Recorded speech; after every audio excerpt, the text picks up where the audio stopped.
Good morning, welcome back. The time right now is 10:14, and his food has been described as approachable and comforting. It is Asian food with a Southern twist. Chef, restaurateur, and now author of the new cookbook, The Peach Tortilla, Eric Silverstein is in the Good Day Studios with us this morning. Good morning, Eric. Good morning. Thanks for having me. So glad to have you here. So Asian food and a Southern influence, that's an interesting combination. It is, but it's, it's representative of who I am and sort of my history and my transition through life from living overseas and then actually moving to Atlanta when I was 11. So where did you live overseas? I was born in Tokyo, Japan. I lived there for 11 years. I'm not Japanese, but my dad had a job over there, and so that's where I was raised for 11 years. And so really you're bringing your life experiences to your food, it sounds like. I am. So much of my life early on was centered around food. Growing up in Asia, my mother's Chinese. I grew up eating a lot of Chinese food, and Japanese has such a very rich food culture.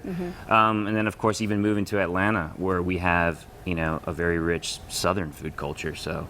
And you actually took a very non-traditional route to owning a restaurant. You didn't start out as a chef. I did not. I started off as a lawyer, and then I decided I wasn't particularly fond of it or good at it, and then switched careers. Oh wow, yeah. That's quite a switch. And you do talk about this in your cookbook, The Peach Tortilla. I have to tell you right now, the intro to this cookbook is the most inspiring intro I've ever read, just because you share your life story. Yeah, it is. I mean, I don't think people will understand the food I do if I don't explain to them my background and my story. And part of the book is it is an inspirational story. I do want to inspire others, whether they're in the food industry or not, to take a leap if they're not happy with what they're doing. I wasn't built to be at a desk for 12 hours a day. It just wasn't meant to be. So I took a leap of faith and changed careers. Well, speaking of this cookbook, you're going to prepare something for us today from this. What do you have for us? I am. So we're doing the number 60 fried rice. It's a recipe out of the book. It's kind of like my take on fried rice. So we're going to start off with a little bit of ginger and garlic, some aromatics to start. You know it's good when it already smells good, when you're just getting this early started in the game on the dish. And we got a hot pan. We're going to add some green onions, some lapchang, which is Chinese sweet sausage. Okay. You can find it at most Asian grocery stores. And then some shiitake mushrooms. And we're just going to kind of stir fry this up. What advice do you have for people who might be intimidated working with ingredients they've never worked with before? Well, the book anticipates that, and so we have a Asian food glossary that kind of walks people through. Hey, look, we understand Asian grocery stores can be intimidating. You can't read the products. It smells a little different. Why are there whole fish here?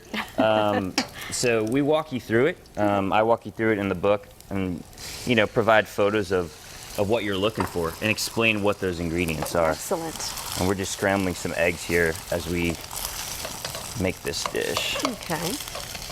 And so it's called number 60 fried rice. It's in honor of I started the business in a food truck, believe it or not, and our first route number was number 60 because I took over a lonchera truck, one of those traditional Hispanic trucks that runs a route to construction sites. So that's how we started the business many Which years takes ago. a lot of work. I mean, your work ethic has really brought you to the place that you're in right now, it sounds like. Food trucks I've always said food trucks are like lemonade stands on steroids. It's just a hustle. And there's not a lot of money in it. You got to really love it, and you work hard. And in Austin's like, Atlanta, it gets really hot. Yes. So, you got to be able to withstand the heat. There's no AC in food trucks. Yeah. All right, so you're adding the last few ingredients here. Yep. We're just about out of time. Okay.